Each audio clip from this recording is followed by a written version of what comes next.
Hi there, what's up? In this video, I'll give you a quick guide on how you can add custom domain in Odoo.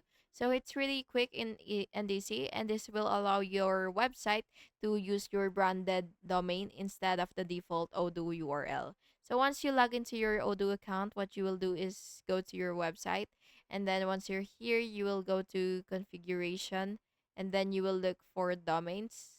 So here, and what you will do is you will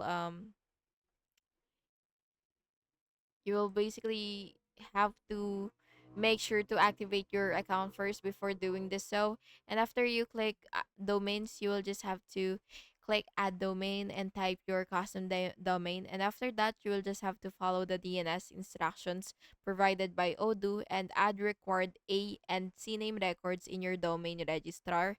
And next, you will have to click verify in Odoo and wait for the DNS propagation. And by the way, it can take a few minutes to a few hours.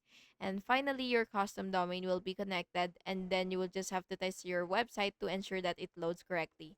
And that's basically just it. I hope you found this video helpful. And if you did, please make sure to like and subscribe for more videos like this.